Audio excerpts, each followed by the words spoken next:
The 2026 FIFA World Cup was supposed to be America's greatest economic triumph, the biggest sporting event in human history on American soil, generating a wave of money so large that entire cities restructured their hospitality industries around it. The projections were staggering, the promises were loud, and the expectation, right up until the moment the bookings didn't come, was that this tournament would deliver a financial windfall that the United States had never seen from a single event. The World Economic Forum put the global GDP impact of this tournament at over $40 billion. $40 billion. From one sporting event, 104 matches, 16 cities, hundreds of thousands of international visitors flooding into American stadiums, American hotels, American restaurants, spending American dollars. But here's what's actually happening right now, weeks before the first ball is kicked. Hotels are slashing their rates. FIFA has canceled tens of thousands of reserved rooms across every U.S. host city. International tourist arrivals to the United States have been falling for 9 consecutive months. Airline bookings from Europe to America for peak summer 2026 are down more than 14% year over year, according to aviation analytics firm.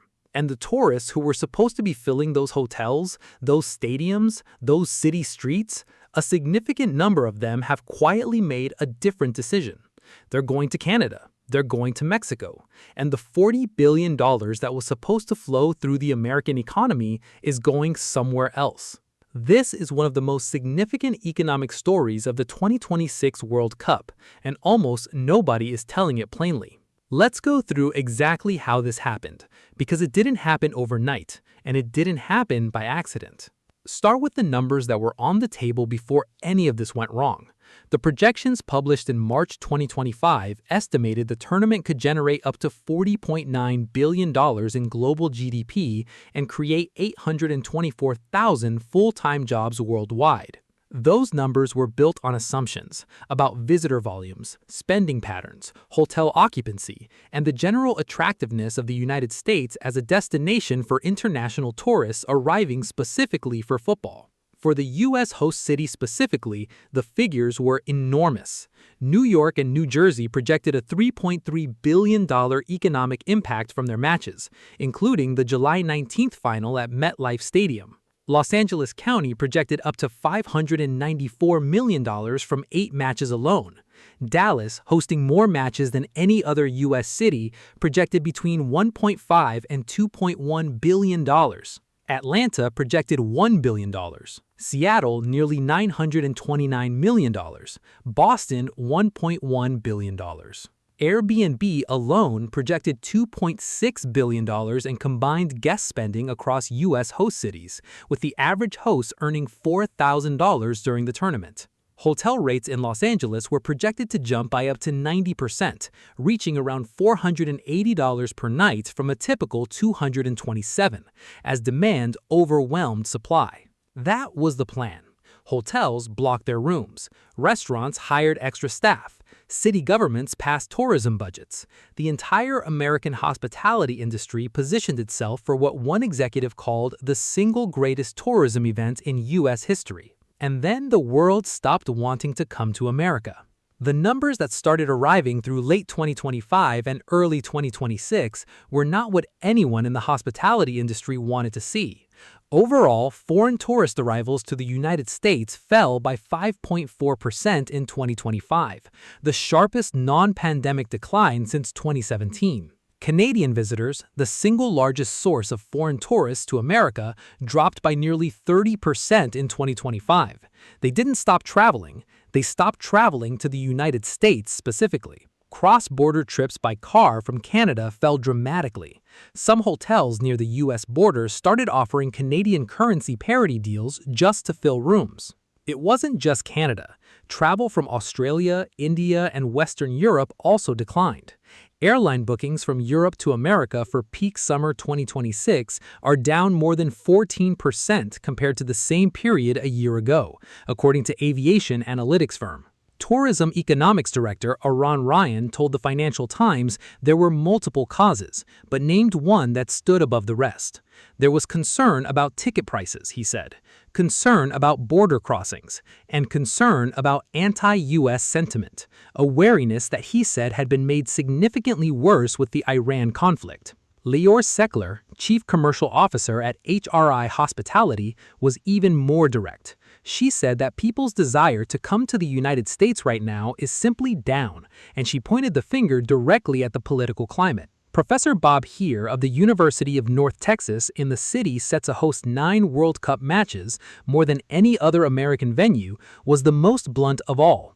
He said the United States is so toxic on the world stage right now that it can't fill hotels or sell World Cup tickets. Those words didn't come from a political commentator. They came from a sports management professor studying the actual data in one of the tournament's biggest host cities. Here's where the story of the missing money gets even more specific and more damaging. The hotel industry had projected that the World Cup would generate a $30.5 billion economic boost for the United States. That figure represented the optimistic scenario: full hotels, premium rates, international visitors spending at a level approximately 1.7 times the typical tourist. Instead, FIFA has now canceled tens of thousands of hotel reservations it had previously blocked across every American host city. Not hundreds, tens of thousands. In Philadelphia alone, roughly 2,000 contracted room nights disappeared. In Vancouver, 15,000 rooms were released in a single wave.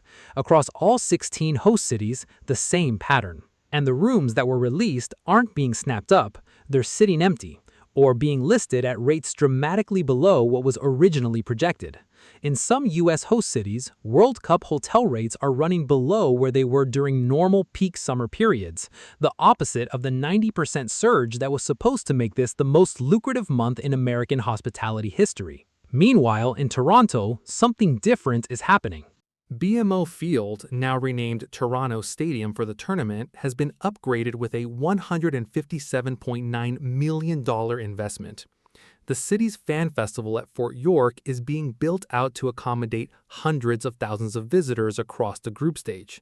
And the fans who can't get into the United States, the ones blocked by travel bans, the ones deterred by the $15,000 visa bond requirement, the ones frightened by stories like Karen Newton, a British tourist with a valid visa, who was detained by ICE for 6 weeks with no charges, whose stories spread globally as a warning to anyone considering traveling to America.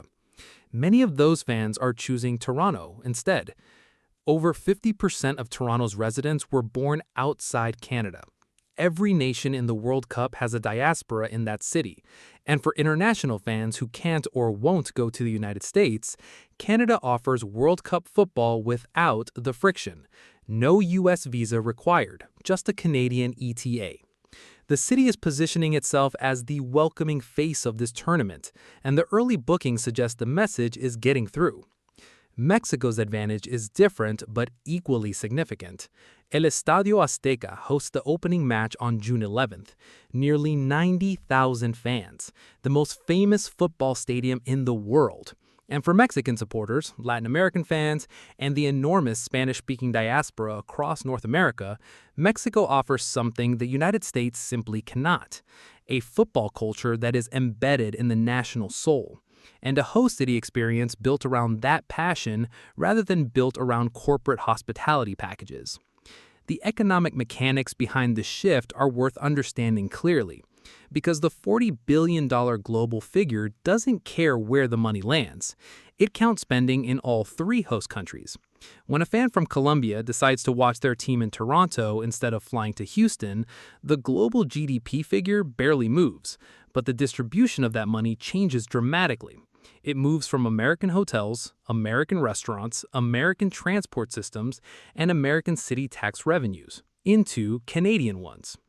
And there's a structural reality about the World Cup's finances that makes this even more complicated for American host cities. FIFA controls the most lucrative assets of the tournament, the broadcasting rights and official sponsorships. Those flow directly to FIFA, not to the host cities. What the cities get is the indirect tourism revenue: hotel taxes, sales taxes, restaurant spending, transport, retail. That's the slice of the pie that American cities were counting on. And that's exactly the slice that's at risk when the international visitors don't show up. Alan Rothenberg, who was president of U.S. Soccer when the country last hosted the World Cup in 1994, and who sits on the Los Angeles Host Committee for 2026, described the host city contracts with FIFA as very, very one-sided. He noted that in 1994, host cities received a share of game day revenues, money from food, drinks, event sales. In 2026, those revenues go to FIFA. Cities provide the venue and the logistics, they absorb the costs, and they rely entirely on tourist spending to make back their investment. When the tourists don't come in the numbers projected, the maths doesn't work. The White House has pushed back on the pessimistic narrative. A spokesperson said the World Cup will generate billions of dollars of economic activity and bring hundreds of thousands of jobs to the country, and that the president is focused on making this the greatest World Cup ever. Those projections are not wrong in absolute terms. The tournament will generate significant economic activity, and the knockout stages and final will almost certainly deliver the high-value tourism they're designed for. The semifinals, the quarterfinals, the final at MetLife, those matches fill regardless of geopolitics. When the last 4 teams are competing for the trophy, the fans travel no matter what. But the group stage is where the volume lives. 104 matches, with the majority happening in the first 3 weeks. That's where the hotels need to be full. That's where the restaurants need to be turning over tables twice a night. That's where the economic multiplier effect that makes a World Cup transformative rather than merely profitable has to take hold. And that's exactly the window where the demand problem is most acute. Former FIFA president Sepp Blatter, the man who oversaw the sport for nearly 2 decades, publicly suggested fans avoid going to the United States for the World Cup. That's not a fringe voice. That's the former head of football's global governing body telling the world to find somewhere else to watch the tournament. Whether fans listen is another question, but the fact that he said it tells you something about the temperature of this moment. The deeper issue here is one that American officials and tourism professionals have been reluctant to confront directly. The conditions that are suppressing demand for the U.S. portion of this tournament, the travel bans, the immigration enforcement climate, the $15,000 visa bond, the deterrent effect of cases like Karen Newton, these are not temporary glitches that will resolve themselves before June 11th. They are structural features of the current environment. And as tourism professors Frederic Dimanche and Kelly McClinchy wrote in The Conversation, it will take a long time and good strategies to repair the serious damage done to the nation's image among travelers from the rest of the world. That repair does not happen between now and July 19th. So what does this mean for the tournament's legacy? The United States will still host the World Cup final, the semifinals, every knockout match from the quarterfinals onward. Those events will be electric. The final at MetLife is projected to reach 5 billion global viewers, the most watched single broadcast event in American television history. On July 19th, whatever has happened in the group stage, whatever hotel rates are doing in Atlanta or Seattle, the whole world will be watching New Jersey. That moment is irreversible and extraordinary. But the story of how America arrived at that final, the empty hotel rooms, the slash rates, the canceled bookings, the fans who chose Toronto or Mexico City instead of Los Angeles, that story is already written, and it will be part of the 2026 World Cup's legacy, whether FIFA and U.S. Soccer acknowledge it or not. Canada gets its historic first men's World Cup matches and a city full of international fans who chose accessibility over friction.